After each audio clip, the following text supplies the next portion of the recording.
So we'll keep an eye on that. And again, it's this bye is coming at a good time for us. We're a little bit beat up right now, so we need to be able to get some guys back and get healthy. Pat Finley. Hey, Matt, what can you do to make sure that this bye doesn't send your guys into a funk? You haven't won a game in a month. Yeah. I know you're positive, but how do you stay positive?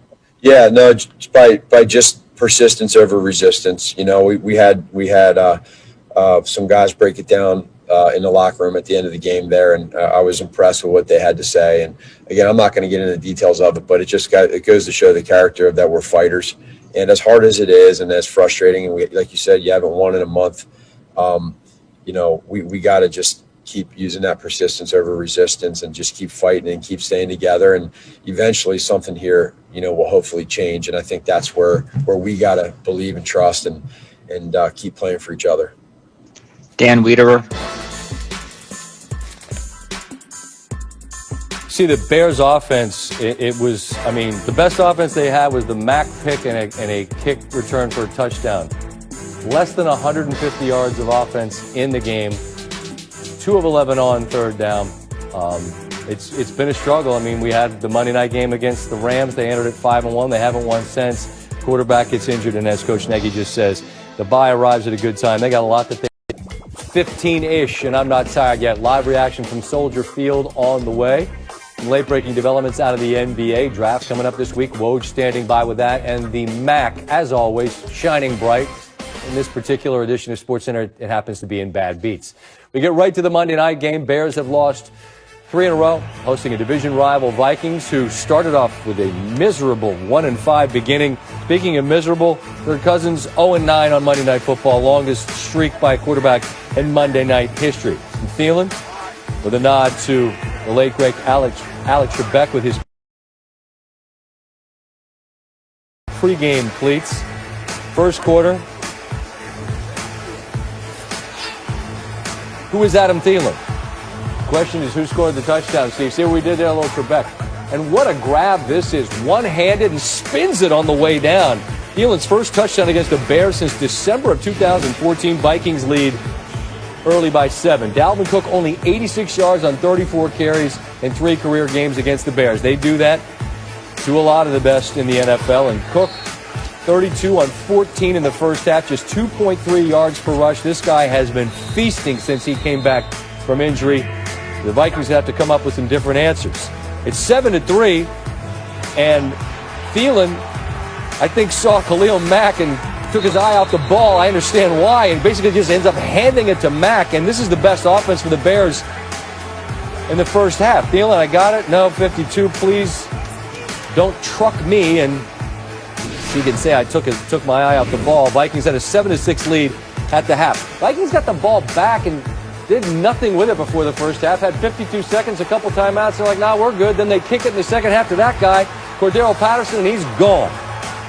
So they got super conservative before the end of the half. Then they kick it off to start the second half, and the Bears, Coach Nagy, are fired up. Cordero Patterson, peace, see you later. 8th career kickoff return for a touchdown, tied for the most in NFL history with Josh Cribbs and Leon Washington. Like Zimmer, not thrilled with his special teams coordinator, Marwan Malouf. And Chicago now leads 13-7. Vikings can't do anything with it, but then they punt it. Dwayne Harris muffs it, and the Vikings pounce on it. Coach Zimmer, give your special teams guys some love. Hey, we got the ball back, Coach, huh? How about that? Vikings kick a field goal. It's 13-10. They've tied it at 13. Cook loses it. He was down in pain, and I mean, there's no cute way to say it. He fell on the ball in a very painful place to fall on the ball. Did return. Cousins, 1st and 20. Kyle Rudolph, the Domer, Chicagoland, picks up the first down. Justin Jefferson, the rookie, continuing to show out. His 4th game with 100 or more receiving yards, tying Randy Moss for the most by a Vikings rookie. But down there close, 3rd and 4. Who is it? It's Thielen. Again, he's got 9 touchdowns. He's tied for the lead among all NFL receivers. They missed the extra point, though, so the Bears are still kind of hanging around. 4th and 9. They decide to go for it, and Foles looking for Anthony Miller, and just out of the reach of Miller. Aggressive play call, and it just comes up inch or two too far for Miller. 2nd and 6. Really good play call here because you got a chance to potentially exhaust the clock if you can get first downs, make Chicago use their timeouts. Cousins hits Rudolph, and he is fired up. Later in the drive, Chicago's out of timeout, so obviously you just run it, bleed as much of the clock as you can. And the Bears get the ball back. About 45 seconds left. Foles, that O-line for the Bears is a mess. He's under great duress and goes down hard, and immediately you can see he's in pain. And Steve, as we were watching to a naked eye, could have been anything. Could have been his shoulder, but you immediately saw him go for his hip. Appeared to be grabbing at that right hip. Needed to be carted off. Brutal, brutal thing to see for Foles in what's been an incredibly difficult year behind an O-line that just cannot. Minnesota starts, and they're lousy. They're 1-5, losing at home, and looks a mess, right?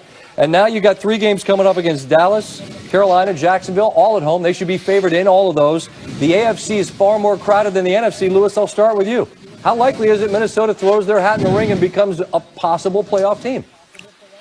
Well, as long as they win the games that they're technically supposed to win and continue to play to this formula, protect the football at all costs, be good on 3rd down, be good in the red area. Those were the things that they did tonight. That's what contributed to a win.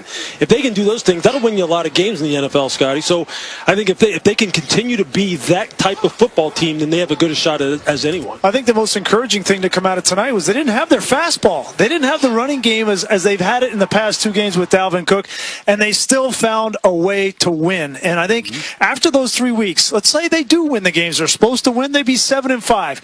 And then they play the Bucs and the Saints in a course of 3 weeks, right? Yep. They're gonna, if they get to the playoffs, they're gonna earn it. Fair enough, and they should. You shouldn't. It's not given anybody in the NFL, as you gentlemen well know. And Brian, as a quarterback, you know what it is. Whether it's fair or not, you win the wins and losses. Those are attached to you. And as you guys talk to Kirk Cousins, I think, and look, I watched him play for Washington. A lot of those primetime losses are put to him, not necessarily on him. But I just wonder, as you talk to him in a moment of just, guys sitting around BSing, how much a win like this against Chicago means to just say enough with this 0-9 bit.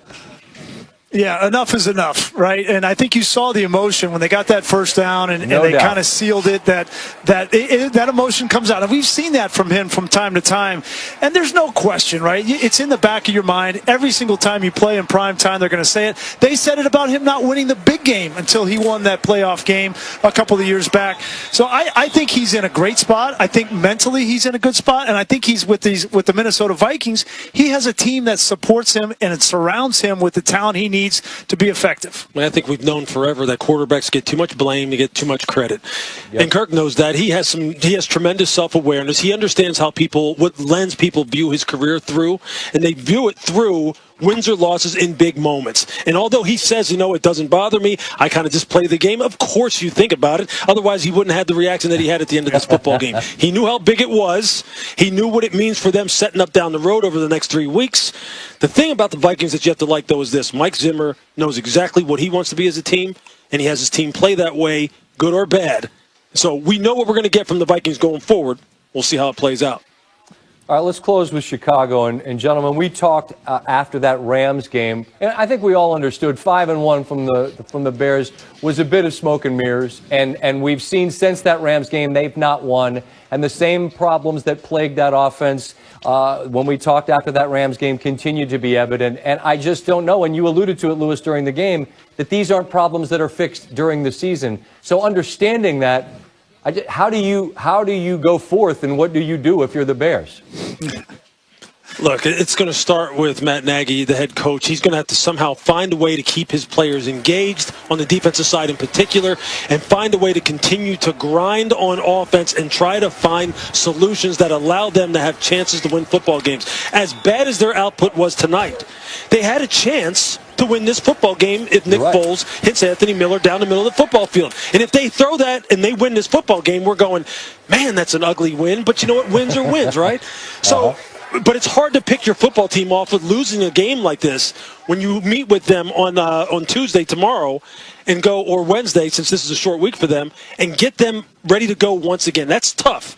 That calls on your professionalism, and hopefully they have enough of them in that locker room to keep them going. They had 2 turnovers in the game. They returned a kick for a touchdown. They completely dominated special teams and on defense, and they still didn't win. I mean, what? There is no coming back from this. The Bears, after losing 4 straight, this is going to be a brutal 2 weeks for Matt Nagy and this team, and it's not going to get any easier.